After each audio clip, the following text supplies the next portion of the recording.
Assalamualaikum warahmatullahi wabarakatuh. Kembali bertemu dengan saya Ita Abdulliani, masih di metode ya, metodologi keperawatan.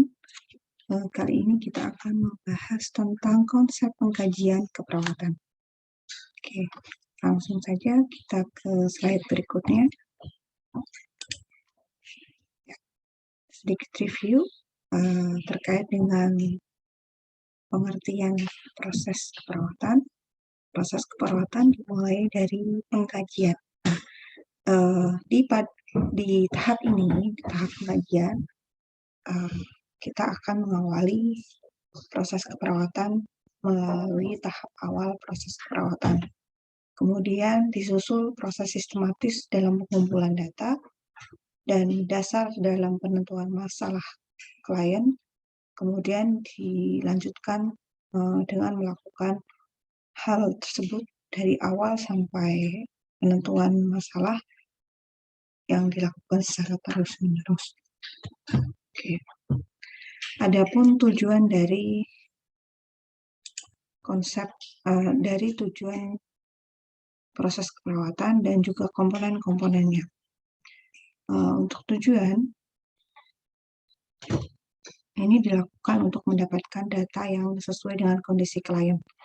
Nah, data ini harus berdasarkan kondisi pasien saat ini dan juga ditambah dengan riwayat kesehatan sebelumnya, ya. Jadi pada tahap pengkajian ini, kenapa kita harus mengumpulkan data-data yang kita butuhkan? Nah, ini pastinya data yang kita dapatkan itu adalah data-data yang saat ini terjadi, ya. Kemudian ada juga data dari riwayat kesehatan pasien sebelumnya. Hal ini untuk mengidentifikasi masalah klien, ya, yang kita kenal sebagai sebuah makhluk holistik, ya. Di manusia, klien itu makhluk holistik, di mana tidak hanya fisik saja, tapi juga ada mental, sosial, spiritual, dan lain-lain. Adapun komponen dari pengkajian ini adalah pengumpulan data, analisa data atau validitas data, dan penentuan masalah keperawatan. Masalah keperawatan atau masalah kolaborasi. Beberapa dasar konseptual yang harus diperhatikan dalam pengkajian. Pada dasarnya, individu merupakan multidimensional yang mempunyai kebutuhan perkembangan, psikologi, sosial, budaya, dan juga kebutuhan fisiologis. Jadi ketika kita menghadapi satu pasien, itu kita tidak boleh melihat pasien hanya dari satu sisi saja. Artinya dia yang mengalami sakit fisik, tidak seperti itu ya. Tapi kita juga harus melihat sisi lainnya, termasuk dengan kebutuhan perkembangan. Biasanya kita kaitkan dengan usia ya, pada tahap apa? Anak, remaja, dewasa, atau lansia. Atau dengan salah satunya terkait dengan kebutuhan psikologinya, ya, sesuai dengan umurnya, sosial budaya yang melingkupinya, dan juga kebutuhan fisiologis yang sekarang dibutuhkan oleh pasien. Individu juga berfungsi sebagai satu kesatuan yang utuh, artinya tidak bisa dipisah-pisahkan satu dengan yang lainnya, dimulai dari sejak konsepsi sampai kematian. Ya. Berikutnya adalah pada dasarnya individu merupakan makhluk yang berubah, ya, makhluk yang dinamis, ya, dalam satu sistem dimensi akan mempengaruhi sistem atau dimensi lainnya. Jadi kalau sakit fisik, ada seorang yang sakit fisik, bukan tidak mungkin ya psikologinya, kemudian kebutuhan perkembangannya juga mengalami sakit. Jadi akan saling mempengaruhi. Beberapa dasar konseptual yang harus diperhatikan juga dalam hal pengkajian adalah individu merupakan sistem terbuka yang secara terus-menerus selalu berinteraksi dengan lingkungan internal, subsistem, dan lingkungan eksternal atau suprasistem. Ya. Jadi individu sebagai sistem terbuka, dia bisa mempengaruhi atau dipengaruhi juga oleh sistem-sistem yang ada di sekitarnya. Tiap individu pasti juga mengembangkan pola yang unik dalam memenuhi kebutuhannya. Jadi tidak ada satu individu pun yang sama. Bahkan untuk anak kembar sekalipun ya, tiap individu punya kebutuhan yang berbeda ya, dan itu merupakan pola yang unik. Ini yang harus disadari semua perawat pada saat melakukan pengkajian. Selanjutnya, semua perilaku individu juga mempunyai maksud tertentu ya. Jadi kita tidak boleh menyamakan satu individu dengan individu yang lain. Ketika dia melakukan sesuatu, biasanya dia mempunyai maksud tertentu. Berikutnya yang perlu diperhatikan oleh seorang perawat pada saat pengkajian adalah merupakan kesehatan ya. Kesehatan ini merupakan hal yang sangat dinamis. Jadi setiap waktu bisa mengalami perubahan ya, tidak statis gitu ya, tidak acak, tidak monoton. Pasti akan ada perubahan di masa-masa selanjutnya. Kesehatan yang optimal biasanya merupakan keadaan yang ditandai dengan tercapainya potensi kesehatan yang maksimal. Ya, biasanya kalau dikaitkan dengan kesehatan mental, seorang individu yang sehat ini biasanya akan produktif. Dia bisa menghasilkan sesuatu, gitu ya. Misalnya dia bisa bekerja, bisa produktif dan sebagainya. Selanjutnya, pada tahap pengkajian disusul dengan pengumpulan data. Ya, pengumpulan data ini sangat berfungsi sebagai pengumpulan informasi tentang klien dan dilakukan secara sistematis dan terus-menerus untuk menentukan masalah-masalah serta kebutuhan keperawatan dan kesehatan yang dibutuhkan oleh klien. Nah, adapun macam pengumpulan data di sini ada initial assessment, ongoing assessment, dan re-assessment. Initial assessment meliputi pengkajian awal, pengumpulan data saat pasien masuk ke rumah sakit dengan menggunakan format pengkajian. Ya, bisa format pengkajiannya bisa dengan format Henderson, Gordon, dan sebagainya. Sesuai dengan masalah perawatan ya. Kalau di klinik terkait dengan fisik biasanya yang sering digunakan itu Gordon, kalau enggak Henderson. Berikutnya ongoing assessment. Nah, ongoing assessment ini merupakan pengkajian yang berkelanjutan. Nah, pengumpulan data yang dilakukan secara terus-menerus ini dilakukan selama pasien dirawat di rumah sakit untuk memperluas data yang diperoleh saat pengkajian awal. Kemudian ada reassessment atau pengkajian ulang. Ini dilakukan untuk menambah atau melengkapi data. Contoh misalnya data-data diagnostik ya, data penunjang dan sebagainya. Nah, apa saja yang perlu kita perhatikan pada saat pengumpulan data? Yang pertama yang perlu kita perhatikan adalah bagaimana memperoleh informasi tentang keadaan kesehatan klien. Kemudian setelah kita mendapatkan informasi, yang kita lakukan adalah bagaimana menilai keadaan kesehatan klien, kemudian menentukan masalah keperawatan dan kesehatan klien, dan membuat keputusan yang tepat dalam menentukan langkah-langkah berikutnya. Adapun hal-hal yang harus kita perhatikan pada saat pengumpulan data, perawat harus tahu apa tujuan pengumpulan data, apa saja data yang diperlukan, apa saja sumber-sumber data yang kita perlukan, bagaimana atau cara apa yang atau metode apa untuk melakukan pengumpulan data tersebut, dan bagaimana cara mengorganisasi penggunaan data yang ada. Untuk itu, kita juga perlu menetapkan kriteria dalam pengumpulan data ya. Kriteria dalam pengumpulan data ini kita list dalam proses ini ya. Jadi dikatakan data itu bisa berfungsi manakala lengkap ya. Jadi dari kelengkapan data, kemudian dari sistematisasi ya. Jadi misalnya ini sistem kardiovaskular, apa saja sih yang dibutuhkan untuk mengetahui sistem kardiovaskular pasien? Apa saja yang harus kita ketahui tentang sistem metabolisme pasien, sistem eliminasi pasien ya. Biasanya di pola-pola pengkajian itu sudah mengarah ya. Nantinya setelah itu kita melakukan sistematisasi data. mana hal data-data yang memang masuk ke dalam kriteria tersebut. Kemudian format yang digunakan, ya, format yang digunakan nantinya terkait dengan teori ya, teori konsep dasarnya yang biasanya digunakan kalau di fisik tadi ya, kalau Henderson, kalau di komunitas ada Betty Newman, pengkajian komunitas. Nah, jadi masing-masing stase di keperawatan bisa menggunakan format yang berbeda sesuai dengan kebutuhan pengkajiannya.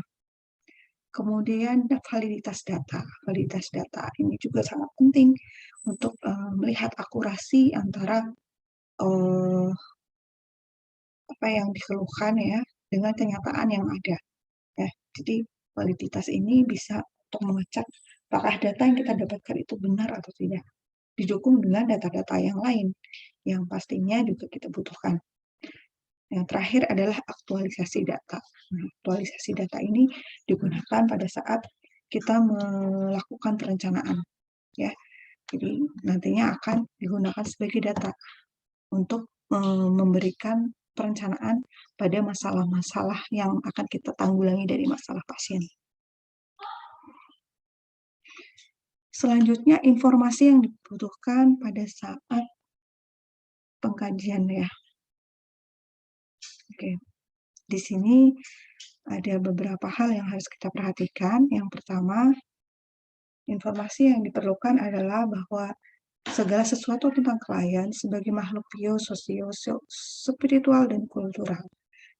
Ini meliputi kemampuan yang dimiliki pasien untuk mengatasi masalah dalam kehidupan sehari-hari.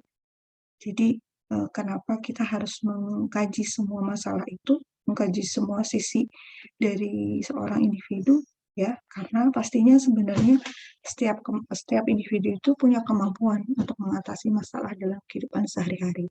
Nah, adapun keterbatasannya nanti kita bisa lihat setelah kita melakukan pengkajian. Kemudian yang ketiga, masalah kesehatan dan keperawatan yang mengganggu kemampuan pasien. Kita harus membedakan mana masalah kesehatan dan mana masalah keperawatan.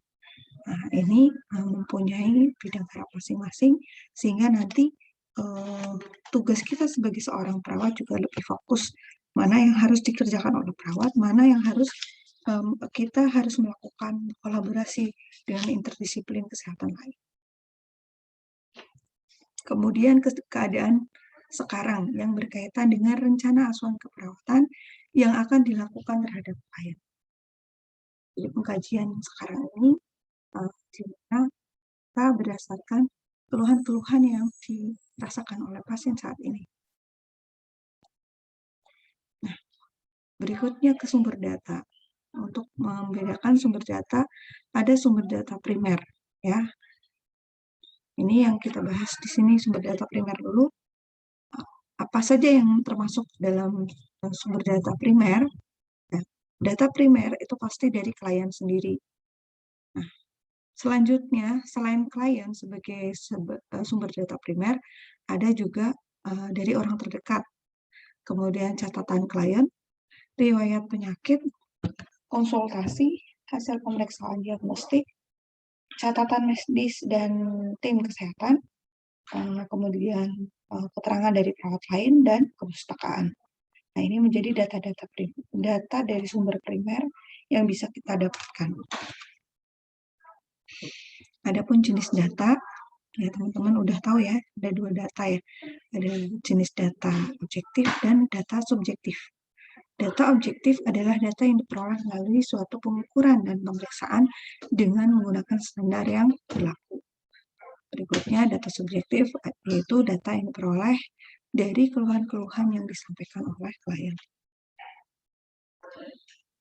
Data subjektif bisa berupa pernyataan keluarga, teman dekat, atau orang yang merawat klien. Biasanya, data subjektif ini hanya berupa informasi tentang kondisi klien, ya, karena tidak mampu memberikan informasi lisan. Misalnya seperti pada pasien bayi, balita, itu kan belum bisa komunikasi langsung ya. Nah, itu data subjektif bisa kita dapatkan dari orang tuanya atau dari orang yang merawat si pasien bayi balita ini. Kemudian klien dengan kesadaran menurun ya, kalau misalnya habis kecelakaan nggak sadar diri, misalnya pingsan dan sebagainya. Nah, data subjektif ini bisa kita dapatkan dari orang-orang yang misalnya mengantarkannya, dari keluarganya dan siapanya. Data subjektif ini merupakan data yang diperoleh berupa pernyataan lisan ya, jadi lisan. Garis besarnya adalah pernyataan lisan dari klien atau sumber data langsung, seperti tadi yang sudah saya jelaskan. Nah, berkaitan dengan biasanya tentang persepsi atau sensasi yang dialami ya. Saya sih misalnya saya nyeri itu kan sensasi alam. Saya sakit pinggang atau nyeri di bagian ulu hati dan sebagainya. Nah, itu didapatkan dari pernyataan lisan. Kemudian data objektif.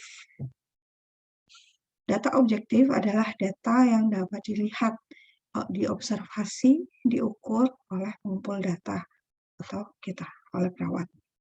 Biasanya diperoleh dengan cara mengamati, bisa inspeksi, palpasi, perkusi, auskultasi ya, yang teman-teman sudah pelajari di keperawatan dasar mungkin ya. Nah, ini tuh masuk ke dalam metode untuk mendapatkan data objektif.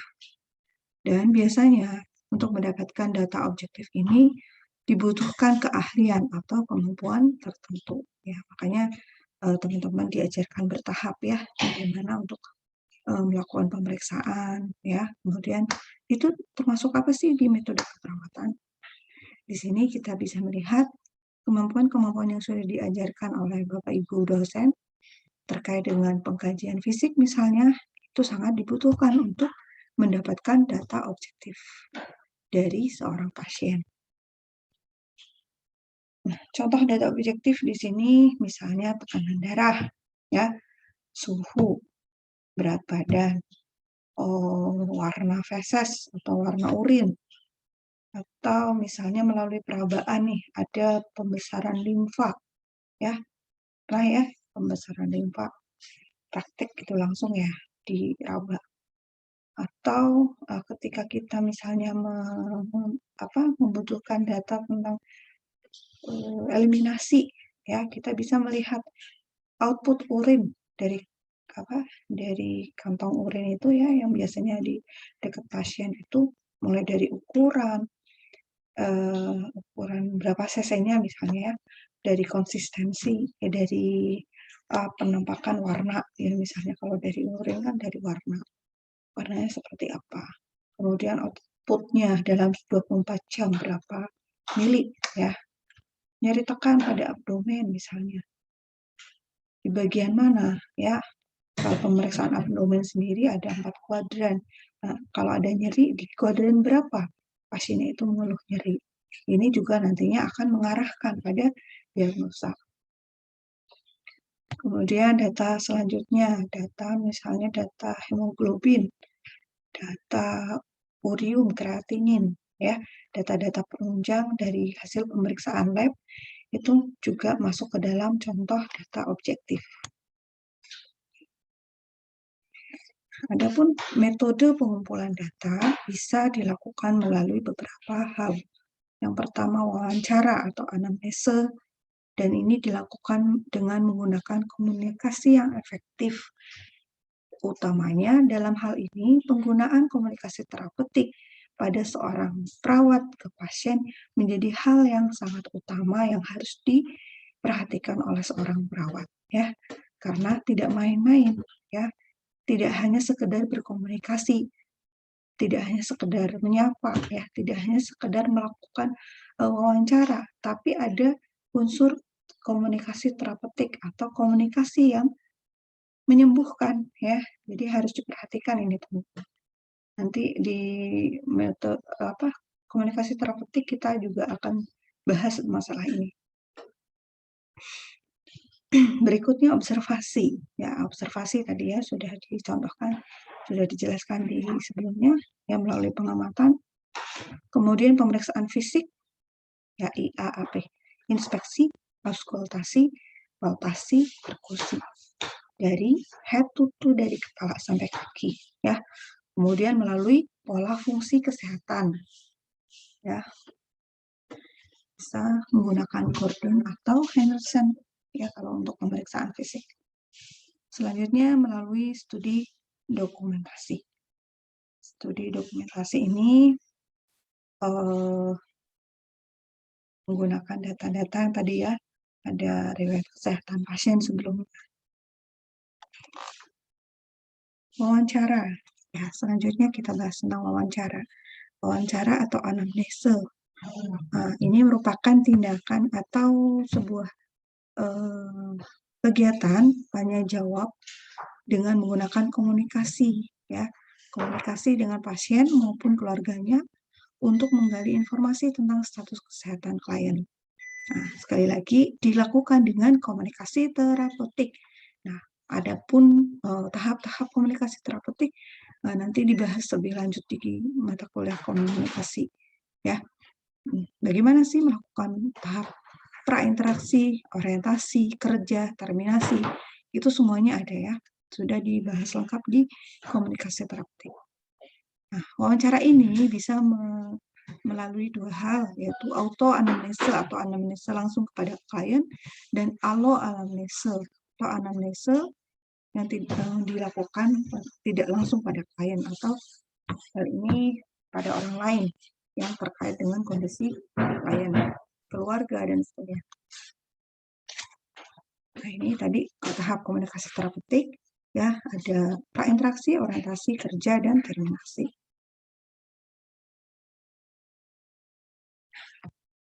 Ada beberapa hal yang harus diperhatikan perawat pada saat pengkajian, utamanya pada saat wawancara. Ya, ada faktor internal dan eksternal. Ya, biasanya pada saat wawancara kita bisa menemui hambatan. Ya, nah hambatan ini bisa datang dari diri si perawat itu sendiri atau dari pasien itu sendiri, kita sebut internal, dan juga eksternal atau dari lingkungan. Nah,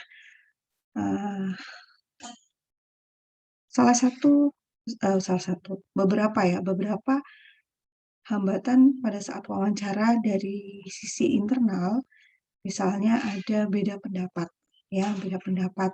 Nah, beda pendapat ini bisa nantinya mengarah pada masalah etik dalam keperawatan. Contohnya pasiennya tidak mau dilakukan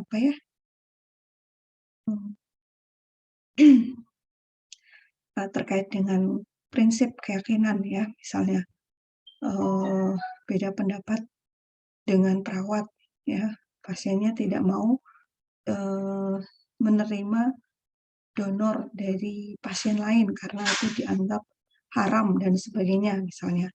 Nah, ini kan ada beda pendapat antara pasien dengan perawat. Ini bisa menjadi hambatan pada saat wawancara. Kemudian penampilan yang berbeda, ya, penampilan yang berbeda memungkinkan adanya ketidaksesuaian antara yang diucapkan dengan yang terlihat, ya.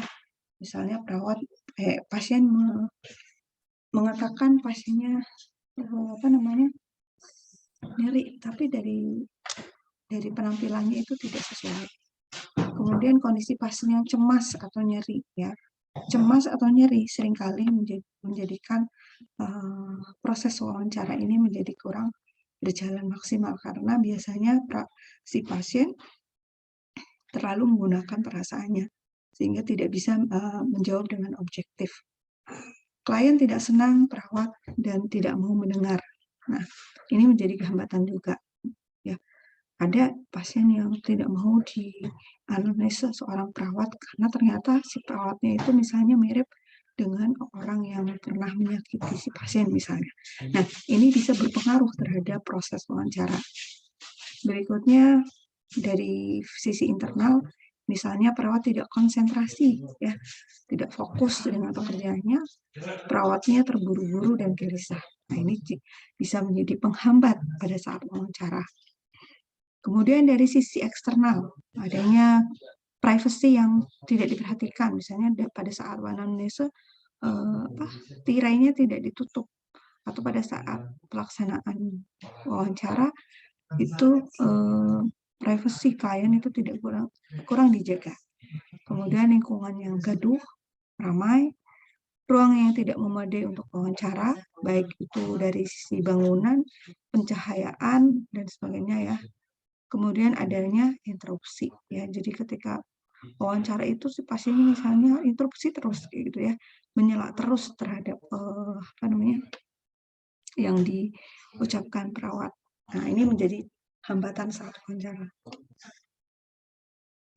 Contoh ya, contoh subjektif hambatan-hambatan yang bisa kita jumpai pada saat wawancara. Klien mengeluh atau mengatakan, saya tidak enak badan, kepala saya terasa berputar-putar. Nah, itu kan kalimatnya ambigu, ya. Nah, ini perlu didukung dengan pemeriksaan fisik khusus ya. Nah, mulut saya terasa pahit saat makan. Badan saya seperti melayang-layang. Ini masih ambigu. Jadi dalam hal ini pada saat wawancara kita harus sinkronkan pernyataan pasien ini dengan data objektif ya. Kita vital sign untuk membuktikan apakah memang ada masalah yang terkait dengan keluhan pasien ini. Ya. Oke. Baik. Itu yang bisa saya sampaikan untuk materi submateri berikutnya, metode pemeriksaan fisik dan yang lainnya nanti akan dijelaskan oleh Bu Arni. Ya, terima kasih untuk perhatiannya. Jika ada pertanyaan bisa ditulis di forum diskusi atau di email ke email saya. Terima kasih. Wabillahi taufiq wal hidayah. Wassalamualaikum warahmatullahi wabarakatuh.